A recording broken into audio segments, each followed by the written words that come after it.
디모데 전서는 바울이 로마에서 가택연금 2년 후에 잠시 풀려난 적이 있는데, 그때 또 그냥 부지런히 자기가 세운 교회들을 쭉 돌아보는 사역을 했습니다.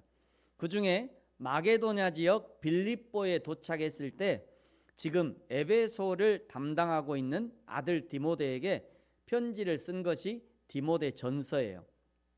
그래서 교회의 사역자인 디모데에게 편지를 쓴 것이 디모데 전서.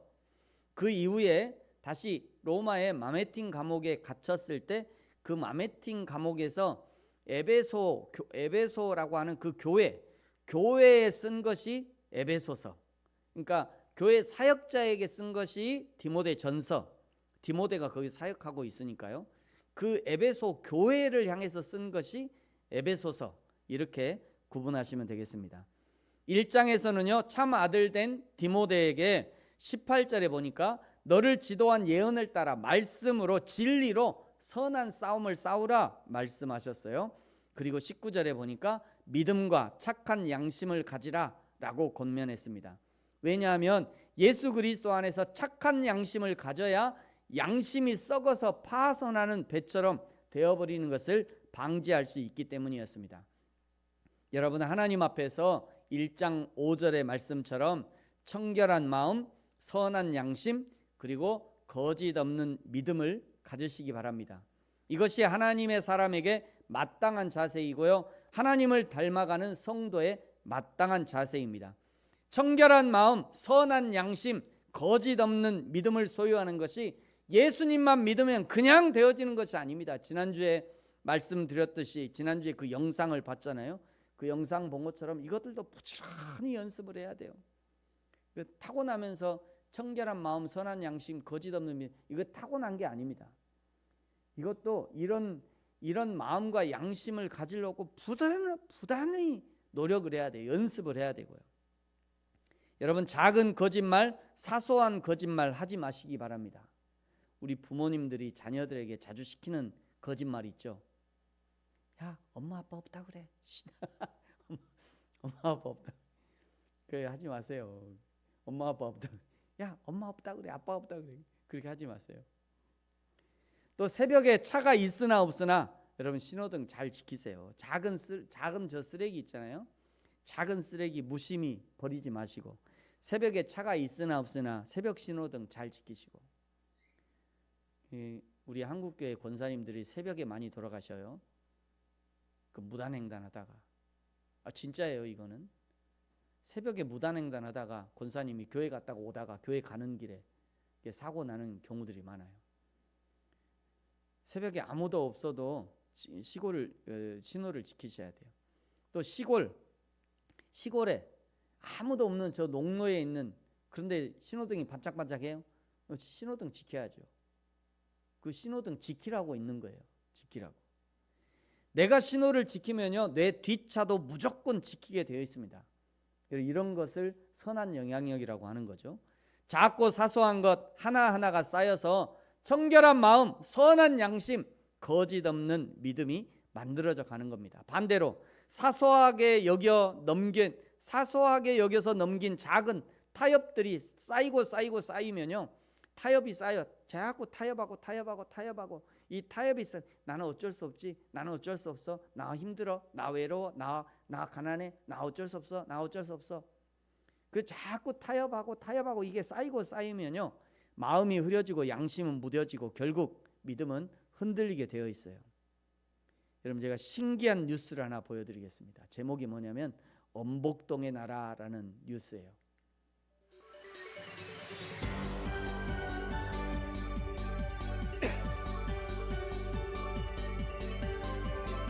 신기한 뉴스 잘 보세요. 뉴스의 깊이를 더하는 시간, 뉴스 더하기 김현수입니다. 엄복동의 나라라고 들어보셨습니까? 소리 좀 키워주세요. 엄복동은 일제강점기에 활동했던 자전거 선수인데요. 여러 대회에서 우승할 정도로 실력이 뛰어났지만 동시에 상습적인 자전거 절도로 징역을 살기도 했습니다. 엉복동의 나라는 이런 그의 행각에 빗대 유난히 자전거 절도범이 많은 우리나라를 은유적으로 표현한 건데요. SNS에도 우리나라에 거주하는 외국인들이 한국은 노트북이나 카메라, 휴대폰 같은 물건은 잘 안 훔치면서 자전거는 훔쳐간다, 이해할 수 없다, 이런 반응을 보이는 영상이 많습니다. 경찰청 통계를 보면 지난해 우리나라의 자전거 절도는 12,000건, 소매치기의 43배, 상점 절도의 3배 수준이었습니다. 자전거 절도는 신고하지 않는 경우도 많기 때문에 실제로는 더 많을 걸로 예상이 되는데요. 이런 이유와 함께 전문가들은 표적으로 삼기 쉽고 중고장터 같은 곳에서 현금화하기 간편한 점을 자전거 절도가 많은 이유로 분석하고 있습니다. 신기한 일이에요. 카페 같은 데서요, 스마트폰이나 노트북 이런 거 안 가져갑니다. 그런 건 손도 안 대요. 며칠 있어도 거기 있다. 한국은 신기한 나라다. 그러면서 절대 안 가져간다. 근데 신기하게 자전거는 가져간대요. 신기한 일이에요. 여러분, 다시 한번 제가 권면합니다. 작고 사소한 것 하나하나가 쌓여서 청결한 마음, 선한 양심, 거짓 없는 믿음이 만들어져 가는 거예요. 반대로 사소하게 여겨 넘긴 작은 타협들이 쌓이면요, 마음은 흐트러지고 양심은 무너지고 결국 믿음이 흔들리게 되는 겁니다. 오늘 이제 디모데전서 2장은 본격적으로 목회자인 디모데에게 권면을 주는 내용입니다. 구원받은 성도들이 공적 예배와 공동체 생활 속에서 어떻게 질서를 유지하면서 기도와 경건의 삶을 살아야 하는지를 말씀합니다. 특히 하나님의 구원 계획의 보편성과 중보자 되시는 그리스도의 유일성, 그리고 창조 질서에 따른 직분적 역할을 강조합니다. 먼저 1절부터 7절까지는요, 기도에 대한 가르침인데 모든 사람들을 위해서 기도해라 라고 권면합니다. 여러분 1절 다 같이 한번 읽겠습니다. 시작. 그러므로 내가 첫째로 권하노니 모든 사람을 위하여 간구와 기도와 도고와 감사를 하되, 여기 간구와 기도와 도고와 감사, 이것은 단순히 비슷한 말을 반복한 것이 아니라 하나님 앞에 나아가는 성도의 다양한 마음가짐과 사역적 책임을 의미하는 것입니다. 첫 번째, 간구가 있습니다. 간구는 데시스라는 헬라어인데 결핍이나 필요를 뜻하는 단어에서 유래합니다. 자신이 직면한 절박한 필요나 구체적인 결핍을 하나님 앞에 간절히 아뢰는 것이죠. 이것은 인간의 전적 무능력을 인정하고 오직 하나님의 공급하심만을 바라는 겸손한 태도를 의미합니다. 이 간구의 기도는 우리가 하나님 없이는 아무것도 할 수 없는 비참한 존재임을 고백하는 기도인 거죠. 이렇게 중요한 기도가 데시스, 간구의 기도인데, 근데 가만 생각해 보면 우리의 생명과 관계된 것은 하나님도 우리의 기도를 요청하지 않아요. 우리의 생명과 관련된 것은 하나님이 너희가 기도해라 이렇게 별로 얘기하지 않으신 것 같아요. 여러분, 공기를 위해서 기도해 보셨어요? 하나님, 이 공기가 몇 %인지요? 지구 공기가? 지구 공기 농도가 몇 %예요? 산소의 농도가? 22%. 하나님, 이 지구의 공기 농도가 22%를 넘지 않도록 해주세요. 이렇게 기도해 보셨어요? 예? 만약에 그게 21%나 23%만 돼도 심각하다고 그래요, 인간은. 그런 거 기도 안 해봤죠. 여러분, 물을 위해서 기도해 보셨어요? 물을 위해서 하나님 우리에게 물을 주세요 이렇게 기도해 보셨냐고요. 물이 없으면 인간 죽잖아요. 지구의 인력이나 태양이나 달의 인력을 위해서 여러분 기도해 보셨어요? 하나님, 이 지구의 인력이 변함없이 빙글빙글 잘 도게 해주세요 이렇게 기도해 보셨냐고. 하나님, 저 태양이 잘 타게 해주세요 이렇게 기도해 보셨냐고. 만약에 태양이 없으면 바로 죽어요, 인간은. 지구도 마찬가지고요, 달도 마찬가지. 태양이 없으면요 바로 온 세계가 바로 혼란입니다. 그냥 끝나는 거예요, 그냥. 근데 그런 건 기도 안 하잖아요. 여러분 심장이 잘 뛰고 있습니까? 여러분 심장을 위해서 기도. 아버지, 제 심장이 심장 위해서 기도해 봤냐? 너는 심장을 위해서 어떻게 기도했어? 죽지 않게. 여러분 심장을 붙들고 하나님 제 심장이 제발 잘 뛰게 해줘 이렇게 기도해 보셨어요? 별로 안 했을 거예요. 별로 안 합니다. 사람들 안 해요. 이건 안 해요. 또 여러분 뇌나 혈관을 위해서 기도해 보셨어요? 물론 혈관 질환이 있는 사람은 이게 기도하지만 일반적으로 잘 안 하잖아요. 사실은 이것이야말로 인간의 생명과 건강을 위한 가장 중요한 것인데 이런 것은 기도하라고 요구하지 않습니다.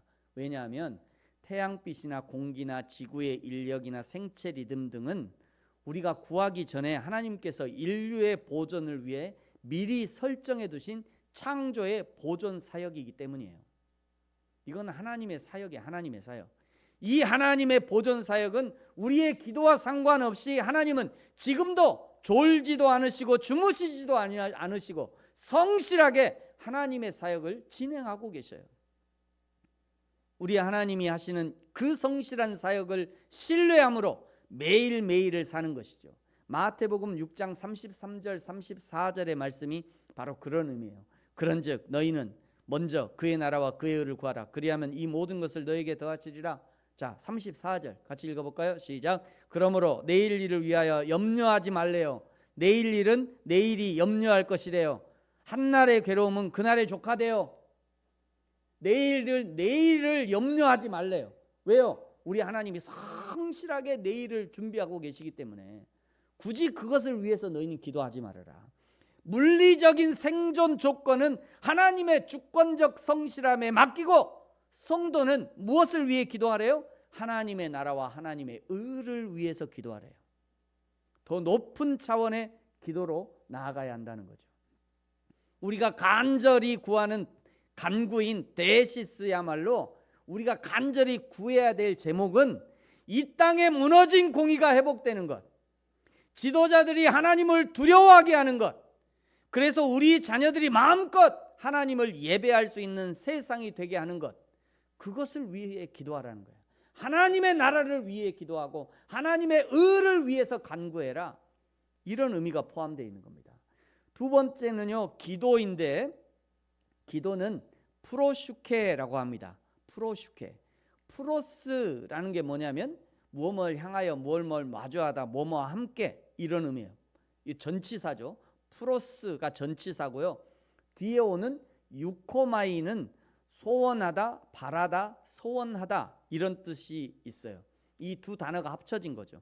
이 두 단어가 합쳐져서 기도하다, 하나님을 향하여 하나님께 소원하다라고 하는 합성어가 되는 겁니다.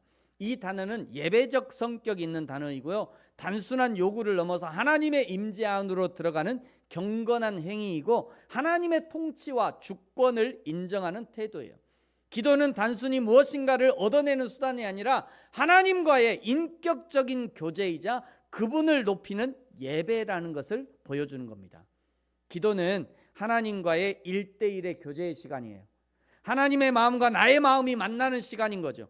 기도는 하나님의 마음을 파고드는 예배의 행위이고요. 하나님의 주권과 하나님의 통치를 인정하는 그런 행위인 것입니다. 세 번째가 도고예요. 도고. 도고는 엔튜크시스. 가까이 가서 만나다 혹은 탄원하다라는 의미를 가지고 있고요. 오늘날 흔히 쓰는 중보기도가 바로 여기서 오는 겁니다. 중보기도. 다른 사람의 사정을 가슴에 품고 하나님 앞에 나아가 그를 대신하여 구하는 것이죠. 유일한 중보자이신 예수 그리스도의 사역에 동참하는 성도의 제사장적 사명을 뜻하는 것입니다. 바울이 2절에서 위정자를 위해서 기도하라고 한 것은 바로 이 도고의 기도의 구체적인 실천인 것이죠. 네 번째가 감사예요. 감사는 유카리스티아라는 단어인데 좋은, 유가 좋은, 그리고 은혜는 카리스라고 하죠. 이 좋은 은혜, 이게 합쳐진 거예요. 이미 베풀어 주신 하나님의 은혜를 기억하며 찬양하는 거죠. 기도의 응답뿐만 아니라 하나님의 성품과 그분의 주권적인 다스림 자체에 대해 기뻐하는 태도입니다. 모든 환경 속에서 하나님의 선하심을 신뢰하는 오직 은혜의 신앙의 고백인 것이에요. 이 네 가지 기도의 형태, 즉 간구하고 기도하고 도고하고 감사하는 이 기도의 형태를 1절에서 요구하시는 것은 우리의 기도 생활이 한쪽으로 치우치지 않게 하기 위함입니다. 우리의 기도 생활이 그냥 한쪽으로 치우쳐서 안 된다라고 하는 걸 지금 보여주고 있는 거예요. 나의 필요만 구하는 간구에 머물러 있지 말아라. 여호와 하나님을 높이는 기도로 나아가야 한다. 타인을 위해 중보기도하는 도구를 통해서 사랑을 실천해라. 이 모든 과정이 감사의 고백으로 덮여야 한다. 이것을 우리에게 보여주고 있는 거죠. 사랑하는 성도 여러분, 우리의 기도 생활은 어떻습니까? 여러분 기도하고 계십니까? 동서남북 네 방향의 기도를 실천하고 계십니까? 기도의 편식처럼 냅다 나의 필요만 구하고 이웃을 위한 도구는 잊어버린 거 아닙니까? 우리의 기도의 삶을 돌아보면서 기도에 편식하지 않는 건강한 기도 생활을 할 수 있는 저와 여러분이 되어지기를 예수님의 이름으로 축복합니다. 이제 5절은요, 하나님과 사람 사이의 유일한 중보자가 되시는 예수 그리스도를 말씀합니다.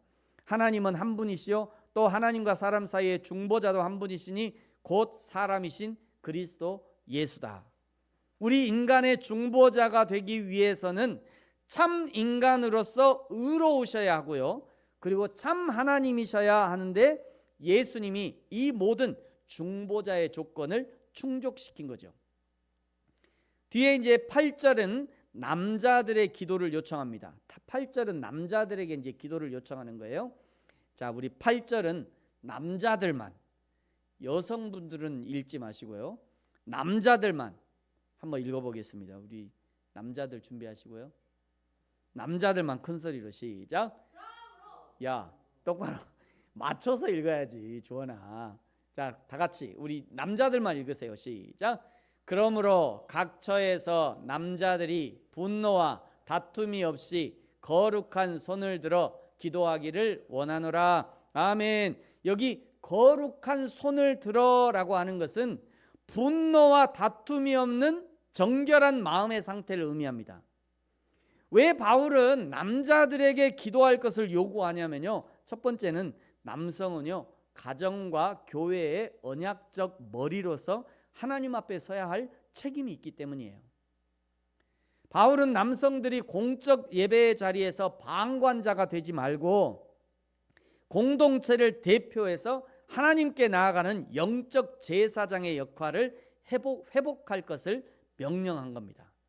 남자들이 이런 역할을 회복해야 된다, 이런 의미예요.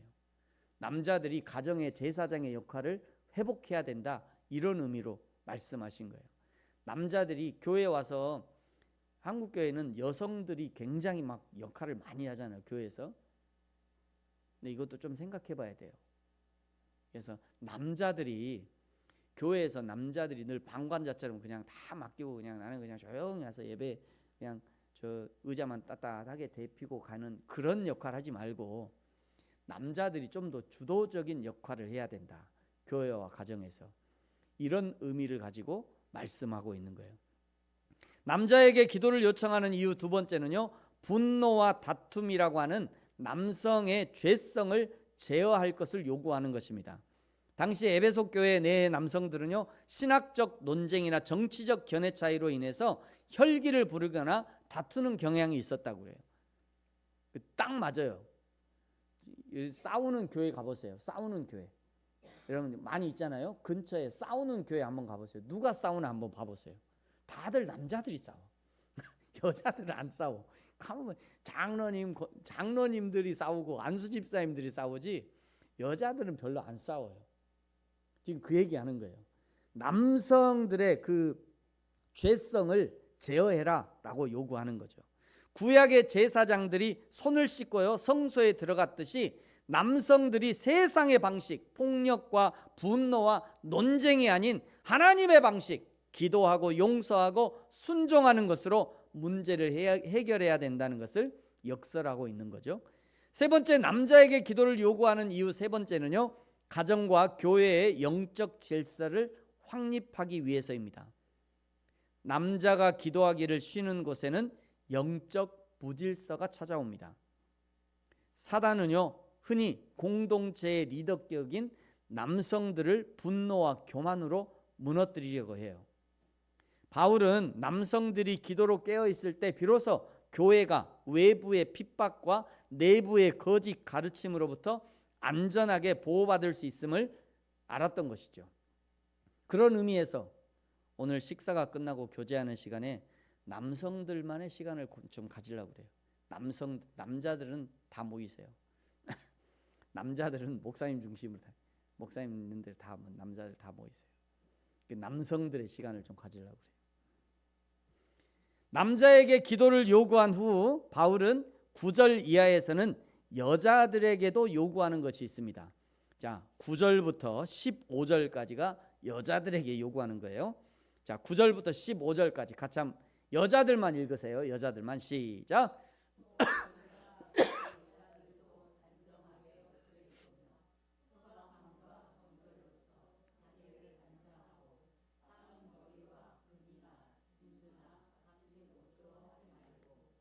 오직 선행으로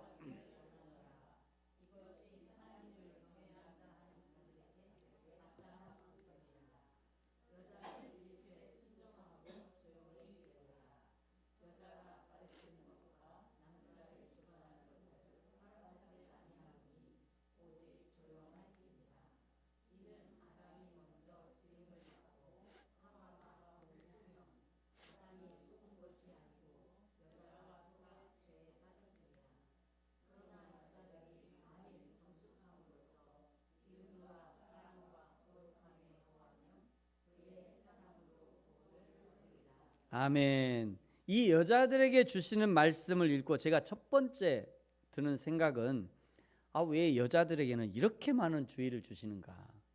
남자는 딱 한 절이었잖아요. 8절. 근데 여자들은 9절부터 15절까지 여자들에게 주는 그런 메시지니까 제가 갑자기 그런 의문이 들었어요. 왜 여자들에게 이렇게 많은 주의를 주시는가? 근데 의외로 답은 간단했습니다. 분량이 많다고 중요한 것도 아니고요. 분량이 적다고 하찮은 것이 아니에요. 의사가 이런 처방전을 내잖아요. 의사가 이런 처방전을 길이를 다르게 쓰죠. 남자들은 2줄인데 3줄 쓰다가 쓸 것이 없어. 남자는 2줄로 끝. 여자들은 쭉 이렇게 쓰고 있잖아요. 이제 처방전을. 성령께서는 사도 바울을 통해서 당시 에베소 교회의 남성과 여성 각각의 아픈 부위에 맞는 적절한 분량의 약을 처방하신 것이다 라고 생각할 수 있습니다. 남성에게는 뭐라고 했냐? 혈기를 죽이고 기도해라. 이것이 남성에게 주시는 처방이고요. 여성에게는 창조 질서 안에서 내면의 거룩함을 회복해야 된다라고 하는 세밀한 가르침을 주신 것이죠. 당시 에베소에는요, 아데미라고 하는 사랑과 풍요, 사냥의 여신을 숭배하는 중심지였습니다. 그래서 아데미 여신상이 어마어마하게 큰 신전이 저기 있었어요. 아데미의 또 다른 이름이 다이아나예요. 다이아나 어디서 들어봤죠? 다이아나가 또 아데미에서 온 겁니다. 아데미. 이 이방 종교는 여성 사제들이 주도권을 쥐고 있었는데요. 이것은 에베소 사회 전반에 여성 우월적 혹은 여성 중심적 종교 문화를 형성했습니다. 그런데 예수를 믿고 교회로 들어온 여성 중 일부가 이방 종교의 습관을 버리지 못하고 예배 중에 화려한 외모를 과시하거나 공적 가르침의 질서를 어지럽히는 경우가 발생했어요. 뿐만 아니라 당시 이단들은 주로 가가호호 방문해서 여성들을 포섭해서 잘못된 교리를 퍼뜨렸습니다. 바울은 이 문제를 바로잡기 위해서 더 상세하게 더 긴 권면이 필요했던 거죠. 그 중에 오늘 11절은요, 오늘을 사는 여성들에게 매우 차별적인 느낌을 갖게 합니다. 11절에 여자는 일체 순종함으로 조용히 배우라. 이 말은 여성의 역량이나 가치에 대한 평가가 아니라 하나님께서 세우신 창조 질서에 대한 교훈이에요. 이어지는 13절에도요, 아담이 먼저 지음을 받고 하와가 그 후다 말씀하시죠. 이것은 타락 이전에, 즉 죄가 세상에 들어오기 전부터 하나님께서 가정과 교회에 부여하신 대표 원리를 설명하는 거예요. 그냥 그냥 요 말을 갖고 여자는 교회에서 잠잠하라고 했잖아 이렇게 하면 곤란해요. 그 얘기하는 게 아니에요. 여자들은 일체 교회에서 조용해 이 얘기하는 거 아닙니다. 근데 가끔 그렇게 또 적용하는 목사님들이 계세요. 그거 아니에요. 그거 아니고 대표성의 원리를 지금 설명하고 있는 거예요. 우리 기독교 신앙은요, 남녀가 서로 다르지만 보완적인 존재로 창조되었다고 봅니다. 남편이 머리됨은 굴림이 아니라 희생적 책임을 뜻하는 것이고요, 아내의 순종은 굴종이 아니라 자발적 협력을 뜻하는 것이죠. 마지막 15절은 각자의 자리에서 믿음과 사랑과 거룩함에 거할 때 우리 모두는 동일한 하나님의 은혜 안에 거하게 된다는 것을 알려줍니다. 여러분 15절 방금 읽었습니다만 15절은 다 같이 한번 읽겠습니다. 시작. 그러나 여자들이 만일 정숙함으로써 믿음과 사랑과 거룩함에 거하면 그의 해산함으로 구원을 얻으리라. 아멘. 여기 끝에 해산함으로 구원을 얻는다는 이 표현은 하나님이 주신 여성의 고유의 영역이 있죠. 생명을 잉태하고 경건하게 양육하는 일 등이 여성 고유의 사역이잖아요. 그 여성 고유의 사역을 신실하게 감당할 때 그 삶이 구원의 열매로 빛나게 된다는 의미를 가지고 있어요. 그러면 생각해 보면 남성의 고유의 영역도 있잖아요. 여성만 고유의 영역이 있는 게 아니죠. 남성에게도 고유한 영역이 있는 거예요. 그러니까 이 15절은 온전히 여성에게만 주는 그런 말씀이 아니라 남성이든지 여성이든지 다 고유의 사역이 있다. 그 고유의 사역을 성실하게 감당할 때 구원의 은혜가 임한다. 이런 의미로 해석할 수 있는 겁니다. 말씀을 정리하겠습니다. 바울은 4가지 기도에 관한 용어들을 통해서 성도가 기도의 지경을 넓혀야 함을 말씀하셨어요. 나와 자녀와 우리 집을 위한 기도에서 이제 세계와 열방과 공동체와 이웃을 위한 기도로 기도의 지경을 넓히셔야 합니다. 요즘같이 기도의 지경을 넓히기 좋은 때가 어디 있어요? 이렇게 막 각국에서 전쟁이 일어나죠. 응? 걸프만에서도 전쟁이 일어나고 있죠. 이란 미국 전쟁하고 있죠. 이스라엘 또 이스라엘하고 그 위도 바레인 바레인인가? 이스라엘 또 전쟁하고 있잖아요. 이럴 때 하나님 저 나라와 민족 저 지도자들 이름 한 번 더 생각해보면서 부르면서 이럴 때 기도해야지. 이럴 때 내 기도의 지경을 넓히는 거죠. 이럴 때 하나님이 기도의 지경을 넓혀야 된다라고 말씀하는 거죠. 뿐만 아니라 외모를 꾸미는 금과 진주에서 내면을 가꾸는 선행과 경건의 삶을 실천해야 된다고 말씀하는 겁니다. 그리고 교회 내의 직분적 역할은 권력의 문제가 아니라 순종의 문제입니다. 하나님이 세우신 질서 안에서 각자의 역할을 충성스럽게 감당할 때 교회는 가장 건강하게 세워져 갈 수 있는 거죠. 저와 여러분이 오늘 디모데전서 2장의 말씀을 기억하면서 여호와 하나님을 기쁘시게 하는 신앙과 삶으로 변화되어지는 저와 여러분 우리 가정이 되어지기를 예수님의 이름으로 축복합니다. 기도하겠습니다. 같이 한번 기도하죠.